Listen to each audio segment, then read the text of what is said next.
अस्सलाम वालेकुम दोस्तों, मेरा नाम डॉक्टर लियसगर है और आज की इस वीडियो में हम जेनेटिक्स के बेसिक एमसीक्यू के लेक्चर नंबर 2 को यहाँ समझने जा रहे हैं। तो इस लेक्चर को शुरू करने से पहले आपसे रिक्वेस्ट करेंगे कि अगर आपने अब तक हमारे इस चैनल को सब्सक्राइब नहीं किया, जो कि सिंध बोर्ड टीचिंग के नाम से है, तो काइंडली आज ही आप हमारे इस चैनल को सब्सक्राइब करें, साथ ही साथ बेल आइकन को लाजमी क्लिक करें ताकि हमारी अपलोड करदा तमाम वीडियोज़ की नोटिफिकेशन आपको रिसीव हो सके। तो याद रहे, इससे पहले हमने कई लेक्चर्स जो हैं वो रेड स्पॉट ए लेवल से हमने जेनेटिक्स वाले चैप्टर के हमने एमसीक्यू डिस्कस किए हैं और आज हम बेसिक एमसीक्यू के लेक्चर नंबर 2 को समझने जा रहे हैं, जिसमें हम जेनेटिक्स के कुछ बेसिक एमसीक्यू को डिस्कस करने जा रहे हैं। तो आइए हम नंबर 26 की अगर हम बात करते हैं, a heterozygous offspring. Okay, यहां हम 27 से हमें शुरू करना था। The blood of a person belonging to blood group A must have. हमें कहा जा रहा है एक शख्स है जिसका ब्लड ग्रुप, हमें कहा जा रहा है एक शख्स है जिसका ब्लड ग्रुप जो है वो ए है, उसके पास लाजमी क्या होना चाहिए। ऑप्शन ए में कहा जा रहा है एंटीजन ए, ऑप्शन बी में कहा जा रहा है एंटीजन बी, ऑप्शन सी में कहा जा रहा है एंटीजन ए एंड बी और डी में कहा जा रहा है नो एंटीजन। तो इस एमसीक्यू का करेक्ट आंसर हमारे पास जो है वो ए है, एंटीजन ए। वो शख्स जिसका ब्लड ग्रुप ए होता है, ऐसा शख्स जिसका ब्लड ग्रुप ए होता है, उसके पास क्या होता है, एंटीजन। उसके पास क्या होता है, एंटीजन ए होता है। तो इस 27 का करेक्ट आंसर हमारे पास क्या है, ए है। याद रहे, ब्लड ग्रुप में मल्टीपल एलील्स वाले टॉपिक में हमने इसको डिटेल में डिस्कस किया था, तो उम्मीद है कि जिन्होंने इस लेक्चर को देखा होगा उनको ये एमसीक्यू आसान लगा होगा। Number 28, no antigen is found in the blood of person having the blood group. इनमें से, इन चारों में से कौन सा ब्लड ग्रुप ऐसा है जिसके पास कोई एंटीजन नहीं होता। तो हमारे पास इस एमसीक्यू का जो करेक्ट आंसर है वो है ब्लड ग्रुप ओ।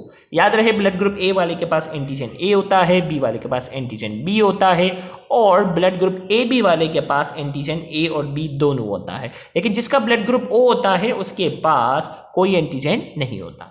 इसी तरीके से number 29, blood group in main is the heredity character which is controlled by a set of. Blood group in main is the heredity character, एक हेरिडिटी कैरेक्टर है जिसे कौन कंट्रोल करता है। ए में कहा जा रहा है 3 जीन्स, बी में कहा जा रहा है 3 मल्टीपल एलील्स, सी में कहा जा रहा है 2 जीन्स और डी में कहा जा रहा है 2 एलील्स। तो याद रखिएगा, ब्लड ग्रुप जो है वो एग्जांपल होता है मल्टीपल एलील्स की। तो 3 मल्टीपल एलील होते हैं जो कि ब्लड ग्रुप को क्या करते हैं, कंट्रोल करते हैं। तो इसका करेक्ट आंसर हमारे पास जो है 29 का बी है। इसी तरीके से हमारे पास जो है ओके नंबर 31 की हम बात करते हैं, which statement is true for A B O group system. इनमें से कौन सा स्टेटमेंट है जो A B O group system के हवाले से जो है वो ट्रू है, करेक्ट है। ए में कहा जा रहा है the system starts its expression at early embryonic stage. जब बच्चा माँ के पेट में डेवलपमेंट कर रहा होता है उस वक्त ये अपने एक्सप्रेशन को शो कर चुके होते हैं। बी में कहा जा रहा है the blood group phenotype of a person never changes through out life. हमें इसमें कहा जा रहा है कि ब्लड ग्रुप किसी शख्स का होता है ना, वो जिंदगी भर सेम रहता है, उसमें कोई तब्दीली नहीं आती। और सी में कहा जा रहा है the system is controlled by a set of 3 multiple allele. और ये जो ब्लड ग्रुप का सिस्टम है उसको 3 मल्टीपल एलील्स जो होते हैं उसको कंट्रोल करते हैं। तो याद रहे, ये तीनों ऑप्शन जो है वो बिल्कुल करेक्ट है। तो 31 का हमारे पास करेक्ट आंसर जो है वो डी है। All the above statements are correct. Number 32 की अगर हम बात करते हैं, if the blood group of father is heterozygous A and of mother is heterozygous B, their children should be of। हमें कहा जा रहा है अगर फादर का जो ब्लड ग्रुप है वो हेटेरोजाइगस ए है, ब्लड ग्रुप ए है लेकिन होमो नहीं, हेटेरोजाइगस है। और माँ का ब्लड ग्रुप भी क्या है, ब्लड ग्रुप बी है लेकिन वो क्या है, हेटेरोजाइगस है। तो हमें कहा जा रहा है their children should be of, इनके बच्चों का ब्लड ग्रुप कैसा होना चाहिए। तो याद रहे, हमने मल्टीपल एलील्स के टॉपिक में ये क्रॉसिंग हमने करवाई भी थी, उसके अंदर तमाम all types of blood group, यानी अगर जब भी पेरेंट्स जो है फादर ब्लड हेटेरोजाइगस ए हो और माँ हेटेरोजाइगस बी हो तो चारों वेराइटी पॉसिबल होती हैं। ब्लड ग्रुप ए बी और ओ तीनों पॉसिबल होती हैं। तो 32 का करेक्ट आंसर हमारे पास ए है, all types of blood group. Number 33, universal donor are the person having the blood group. इन चारों में से कौन सा ब्लड ग्रुप जो है वो यूनिवर्सल डोनर है, जो किसी को भी ब्लड डोनेट करने की सलाहियत रखता है। ए में कहा जा रहा है बी, ऑप्शन बी में कहा जा रहा है ए बी, ऑप्शन सी में कहा जा रहा है ब्लड ग्रुप ए और ऑप्शन डी में कहा जा रहा है ओ। तो इस एमसीक्यू का जो करेक्ट आंसर है वो है ओ।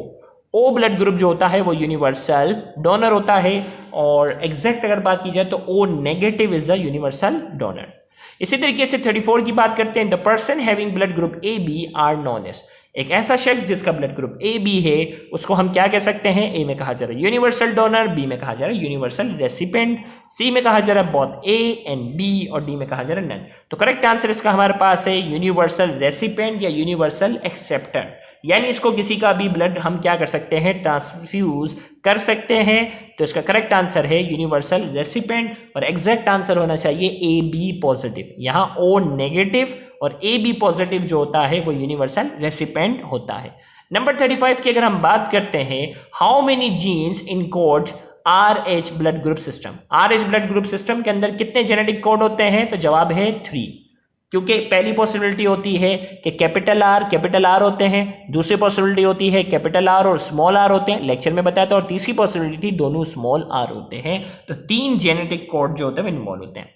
नंबर 36 की अगर हम बात करते हैं, the children of the rhesus negative mother and rhesus positive father. हमें कहा जा रहा है कि माँ का ब्लड टाइप जो है वो नेगेटिव है और फादर का अगर ब्लड टाइप जो है वो पॉजिटिव है, इनके बच्चे कैसे हो सकते हैं? अब याद रहे कि पॉजिटिव जो है ना, पॉजिटिव जो होता है वो डोमिनेट कैरेक्टर, और डोमिनेट कैरेक्टर जो है वो क्या हो सकता है? होमोजाइगस भी हो सकता है, और डोमिनेट कैरेक्टर जो है वो हेट्रोजाइगस भी हो सकता है। तो अब हमें नहीं पता कि फादर जो है वो होमोजाइगस है या हेट्रोजाइगस, ये तो मेंशन नहीं किया। तो क्योंकि हमने क्रॉसिंग जब करवाई थी उसमें हमने बताया था कि अगर जो है फादर अगर पॉजिटिव वाला अगर होमोजाइगस होगा तो तमाम के तमाम बच्चों का ब्लड ग्रुप पॉजिटिव होगा, लेकिन अगर फादर जो है वो हेट्रोजाइगस होगा तो आधे बच्चों का ब्लड ग्रुप जो होगा 50% बच्चों का ब्लड ग्रुप पॉजिटिव होगा और 50 का जो है वो नेगेटिव होगा। तो यहां हमारे पास जो है वो होमो और हेट्रोजाइगस मेंशन नहीं है। तो इसका मतलब क्या होगा? करेक्ट आंसर हमारे पास जो होगा वो डी होगा। मे बी क्या होगा? मे बी पॉजिटिव और नेगेटिव। नया आने वाला जो बच्चा होगा उसका ब्लड ग्रुप जो होगा वो पॉजिटिव भी हो सकता है और नेगेटिव भी हो सकता है। 50-50% क्या है इसमें? चांस है, क्योंकि फादर पर जो है ना होमोजाइगस लिखा हुआ है ना हेट्रोजाइगस। इसी तरीके से अगला एमसीक्यू हमारे पास जो है वो 38 की अगर हम बात करते हैं, when a single gene has multiple phenotypic effect the phenomena is called. हमें कहा जा रहा है एक जीन जो है वो एक सिंगल जीन हो लेकिन उसके फिनोटाइपिक यानी फिजिकली अपीयरेंस जो उसके हो वो मल्टीपल हो, तो उस कंडीशन को क्या कहते हैं? ए में कहा जा रहा है कोडोमिनेंस, बी में कहा जा रहा है एपिस्टेसिस, सी में कहा जा रहा है प्लियोट्रॉपी और डी में कहा जा रहा है सेक्स लिंकेज। तो इस एमसीक्यू का हमारे पास जो करेक्ट आंसर है वो प्लियोट्रॉपी है। प्लियोट्रॉपी की हमने डेफिनेशन पढ़ी थी, the multiple effect of a single gene. एक सिंगल जीन के जब मल्टीपल इफेक्ट होते हैं उस फिनोमिना को हम नाम देते हैं प्लियोट्रॉपी। इसी तरीके से नंबर 39 में कहा जा रहा है a gene with multiple phenotypic effect is called. वो जीन जिसके मल्टीपल फिनोटाइपिक इफेक्ट हो तो वही वाली बात आ गई, उस जीन को हम कहते हैं प्लियोट्रॉपिक। तो वही डेफिनेशन पे पूरा उतर रही है। इसी तरीके से नंबर 40 में कहा जा रहा है when a single gene affect 2 और more traits the phenomena is called. हमें कहा जा रहा है सिंगल जीन एक हो लेकिन ट्रेट जो है यानी कैरेक्टर जो है उसका असर जो हो वो 2 या 2 से ज्यादा कैरेक्टर पर हो तो उस फिनोमिना को हम क्या कहते हैं? तो वही डेफिनेशन बन रही है प्लियोट्रॉपी। तो C is the correct answer. इसी तरीके से number 42 the inheritance of the continuously varying trait is called. वो इनहेरिटेंस जो कंटिन्यूसली उसमें क्या आ रही हो, तब्दीलियां आ रही हो, उसे क्या कहते हैं? तो उस ट्रेट को हम कहते हैं पॉलीजेनिक इनहेरिटेंस, जिसे कंट्रोल करने वाले बहुत सारे जीन होते हैं। तो ये क्या कहलाता है? कंटिन्यूस वेरिंग ट्रेट में एग्जांपल हमारा ये डेफिनेशन जो पूरी उतर रही है वो किस पे है? पॉलीजेनिक इनहेरिटेंस पर। तो 42 का करेक्ट आंसर हमारे पास है बी पॉलीजेनिक इनहेरिटेंस। याद रही ये सारी टॉपिक हम डिस्कस कर चुके हैं, सिर्फ बेसिक एमसीक्यू में रिकॉल करवा रहा हूं ताकि आपको टेस्ट में आसानी रहे। इसी तरीके से an example of continuously varying trait in human being is the.